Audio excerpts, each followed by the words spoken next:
Magpapatuloy ang kwento kung saan inatake nga ng ating bida si Fatty Rong sa leeg nito. Sa ginawa ng bida ay nagawa nga nito na mapatamba si Fatty Rong sa lupa. Nang sa likod naman nito ay masaya nga na nagsabi si Miss Angkay na kahit raw na nasa kalagitnaan ng alchemy realm ang cultivation ng ating bida ay napakalakas naman raw ng sword technique nito at bawat araw nga raw ay mas lalo pa na lumalakas ang kanyang master. Sa isip pa nito na kung matuto lang raw siya ng isa o dalawang galaw mula sa bida ay sigurado raw na makakaya na niya iyon na magamit ng panghabang buhay. Nang matigilan ito nang sinabihan siya ng bida na nakikita raw niya ang mga paghihirap ni Miss Angkay kung kaya di raw ito tatretuhin ng masama sa kanilang sekta. Sa narinig ay masaya nga na nagsabi si Miss Angkay na kanya raw na gagawin ng lahat ng sasabihin ng ating bida at magiging matapat. Sabay napaisip nga ang bida habang nakatingin kay Fatty Rong na kahit raw pala na ang mid-stage ng alchemy realm ay wala ng laban sa kanya. Pero di nga raw niya alam kung gaano pa karami ang malalakas na tao ang pupunta sa kanya sa hinaharap kung kaya kailangan na nga raw niya na lumakas agad. Dugtong pa nito na nung nakaraan nga raw ay tinuruan niya ang kanyang disipulo ng kasanayan sa espada at di pa raw niya nasabi sa system na ibalik yun. Sa naisip ay agad na nga nito na inutusan ang sistema na ibalik sa kanya ang balik na gantimpala. Sa ginawa nga ng bida ay agad na lumabas ang sistema na nagsabi na ang bida ay tinuruan ang disipulo nito ng Sun Sword style dahilan na naabot na ang kinakailangan. Ang random reward ay nabuksan tanong pa nito na gusto raw ba nabuksan ng bida ang gantimpala. Sa narinig ay masaya nga na sumagot ang bida na buksan na raw ang gantimpala para sa kanya. Sa sinabi ay agad na nga na binuksan ng sistema ang gantimpala para sa kanya matagumpay na nabuksan ng 500-fold critical hit ang gantimpala ay mapapalitan sa Sword Intent Realm. Binabati ang host na kakuha ng Sword Intent Realm na sumusunod sa puso.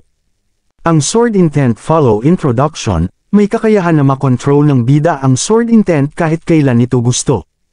Sabay may malademonyong nagsabi nga ang system na ang gantimpala raw sa ngayon ay mayroon na ang bida kung kaya wala ng silbi pa kung kaya baka raw na isang bug.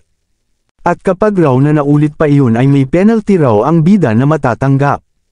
Sa nakita ay minura na nga lang siya ng bida, sa ginawa ng bida ay napatanong na nga lang si Miss Angkay sa likod nito na bakit raw ba nabigla na lang iyon na ginawa ng bida dagdag pa nito na kung may nagawa raw ba siyang mali kaya nagalit ang bida.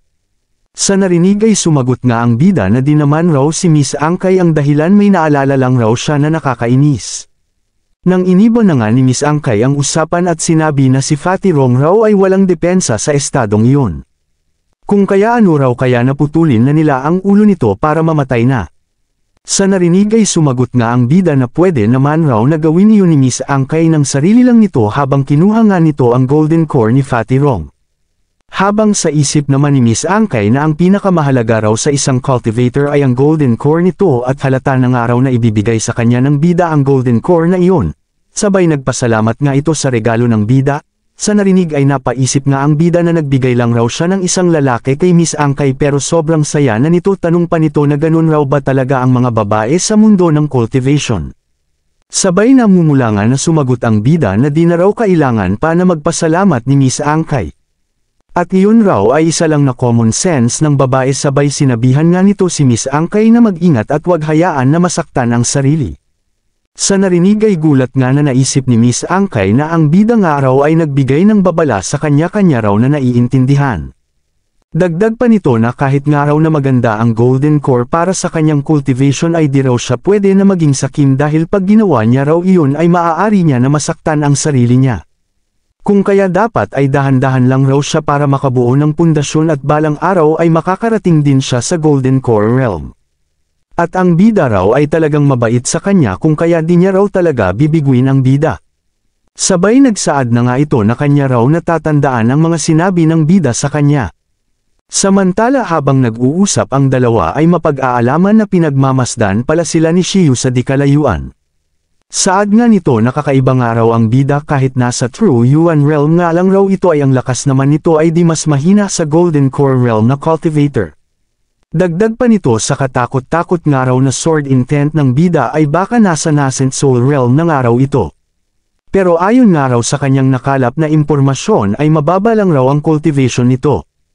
Sabay makikita na paalis na nga ito sa isip nito na kailangan nga lang raw niya na sundin ang sinabi sa kanya ng kanyang kuya at ang kuya na nga raw niya ang bahala sa lahat. Nang babalik sa bida na nagsasabi na gaya raw ng inaasahan na hindi magiging madali ang lahat. Sa narinig ay nagtanong naman si Miss Angkay kung ano raw ba ang ibig sabihin ng bida sa sinabi nito.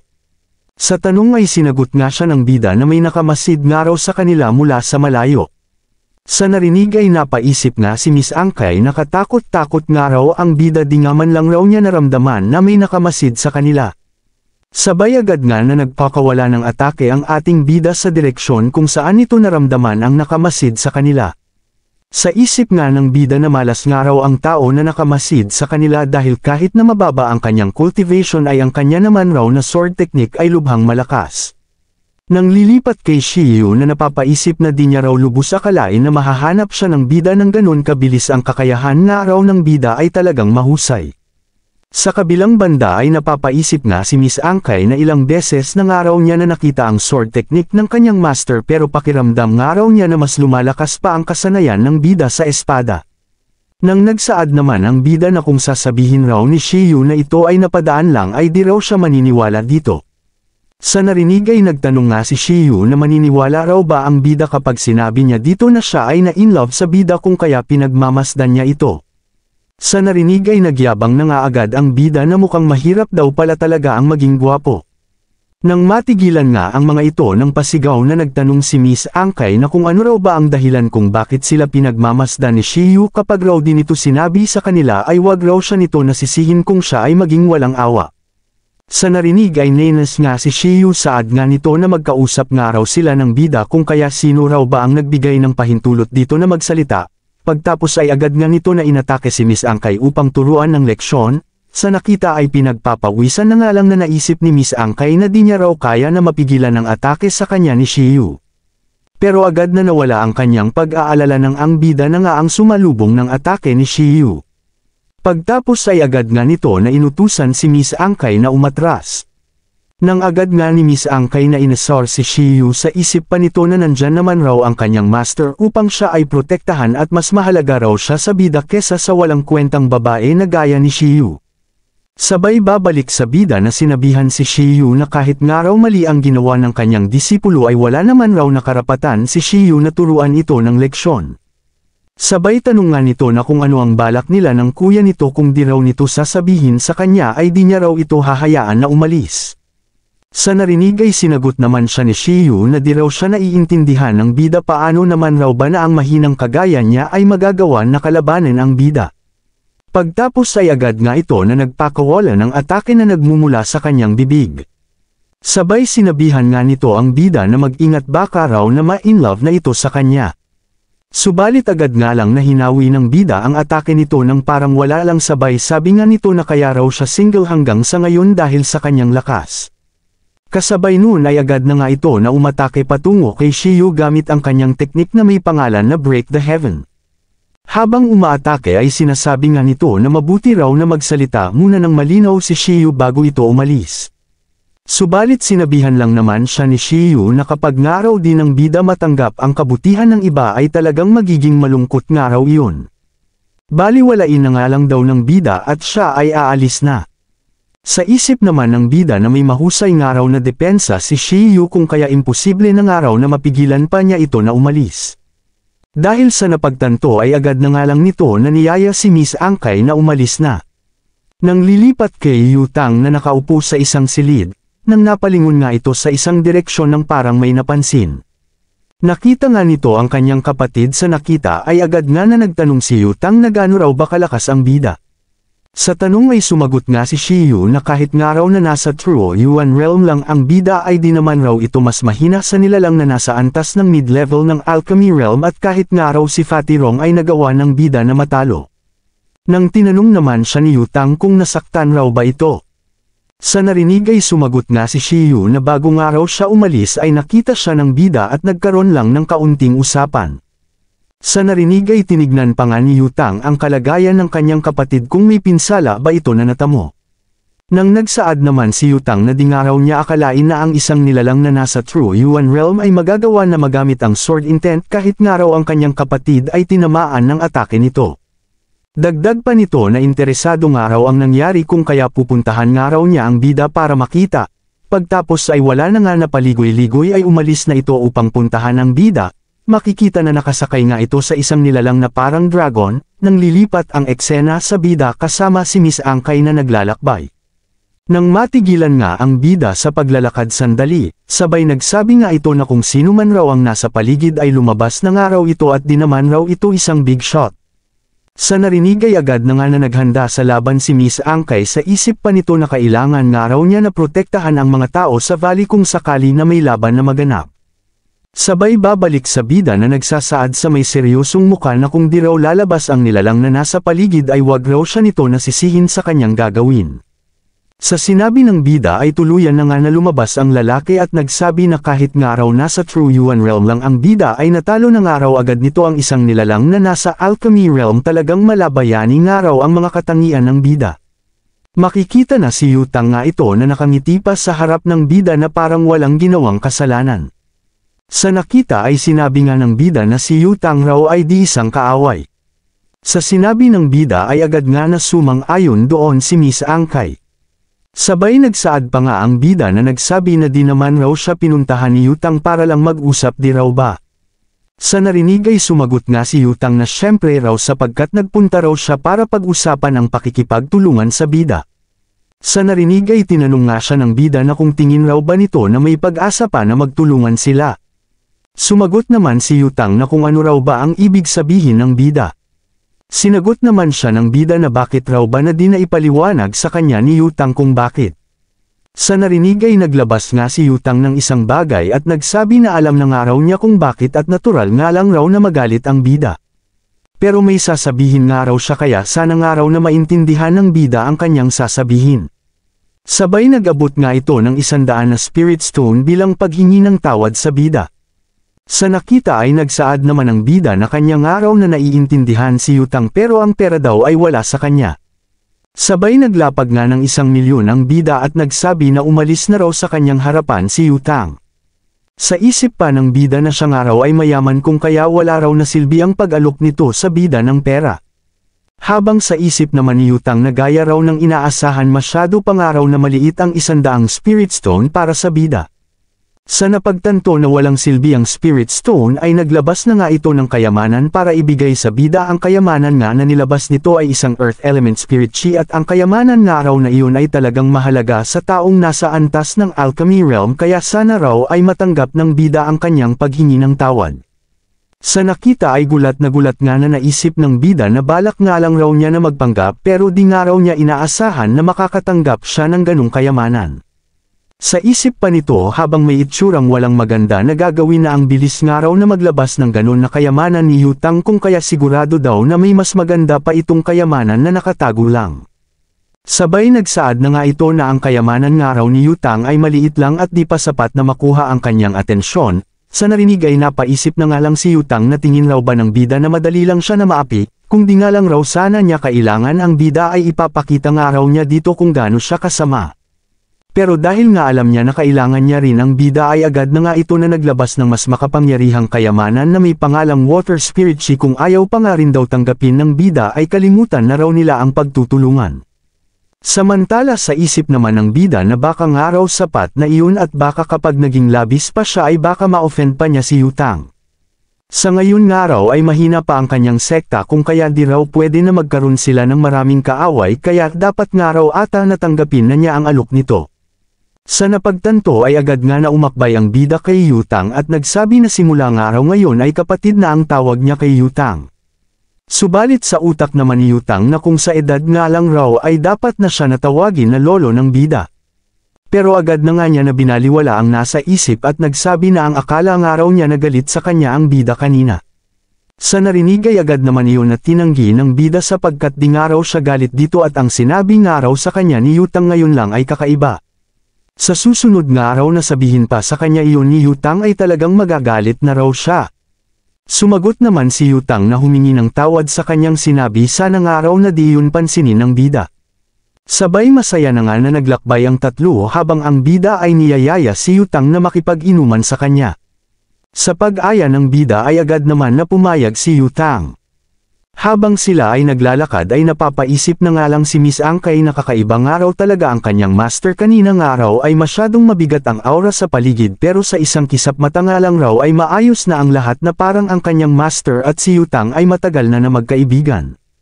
Pagtapos ay lilipat ang eksena sa Zuanjian Sect, makikita si Elder Wang saka si Miss Kang na naglalaro.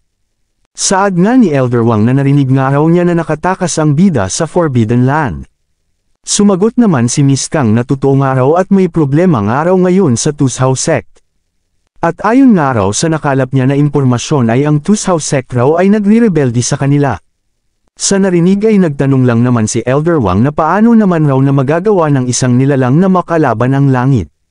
Sabay nagtanong nga si Miss Kang na kung bakit raw ba pinapaubaya ng kanyang master sa Tushaw Sect ang pagpatay sa mga miyembro ng Nine Sword Mountain.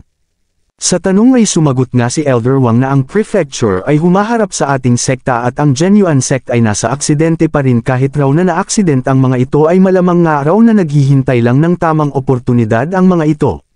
Sa madaling salita ay marami nga raw na sekta ang gumagawa ng paraan para malampasan at matalo ang kanilang sekta kung kaya ang Tushaw Sect na nga lang raw ang natitira. Sa narinig ay sumagot nga si Miss Kang na di nga raw niya naiintindihan ang mga sinasabi ng kanyang master. Sumagot naman ang kanyang master na kahit raw maliit na sekta lang ang Nine Sword Mountain ay ito pa rin naman daw ay may legacy. At ang legacy raw na iyon ay kukunin nila para humakbang paharap at gagawin nila iyon sa oras na makarating siya sa Ningzhou. Sa narinig ay tumugon naman si Miss Kang na kanya na nga raw na naiintindihan ng Zuanjian Sect nga raw ang magiging nasa itaas magpakailanman ang kanilang sekta raw ang magiging araw at buwan. Dagdag pa nito na kung matututo pa nga raw siya sa kanyang master ay siguradong iyon raw ay magiging malaking pakinabang sa kanya. Nang sinabihan naman siya ni Elder Wang na siya ay bata pa kung kaya ang hinaharap ng kanilang sekta ay nakadepende dito, sabay utos nga nito na tumayo na para maglaro na sila ng chess.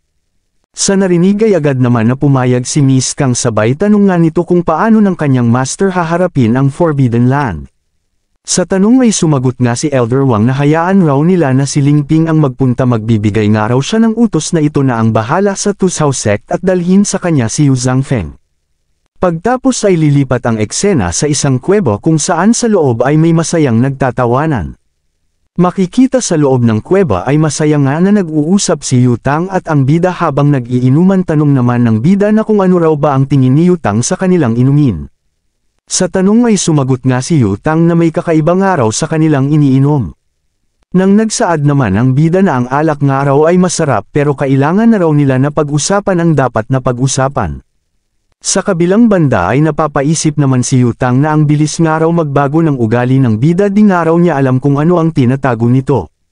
Pagtapos ay agad na nga nito na nilapag ang kanyang baso at nagsabi na tama nga raw ang bida, kailangan nga raw nila na mag-usap patungkol sa kanilang pagtutulungan.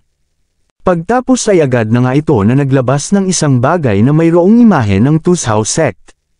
Sabay saad nga nito na iyon nga raw ang Tushaw Sect at maaari daw silang makapasok sa core area ng Tushaw Sect ng di nalalaman.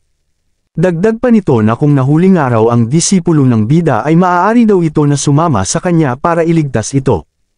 Subalit nagsaad nga ang bida na parang may mali nga raw. Sa narinig ay nagtanong nga si Yutang kung ano raw bang mali. Sa isip pa nito na di raw kaya na may ibang naiisip ang bida. Nang nagsalita na nga ang bida na nagsabi na kung baka sinabi na nga raw ni Yutang sa Tushaw Sect ang lugar na iyon kung kaya maaari sila na ma-ambush kapag ganon. Sa narinig ay nagtanong nga si Yutang na kung di raw ba naniniwala ang bida sa kanya. Sumagot naman ang bida na di niya raw kasalanan sapagkat may isang buhay lang siya kung kaya na dapat niya iyon na protektahan.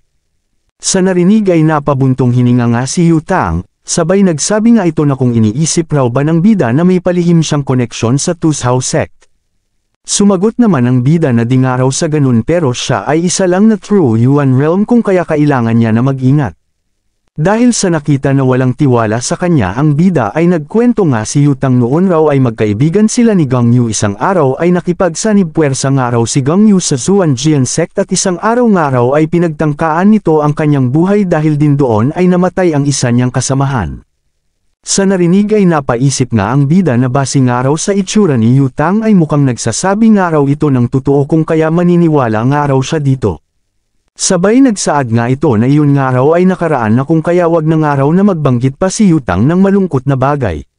Saka sa tagal ng araw na nabubuhay ni Yutang meron na raw ba itong babae na nagustuhan alok pa nito na ano raw kaya na ipakilala niya ito sa isang babae tingin nga raw niya na maganda si Miss Angkay, nang di na nga siya pinansin pa ni Yutang at inaya na ito na bumaba para pag-usapan pa ang tungkol sa kanilang plano.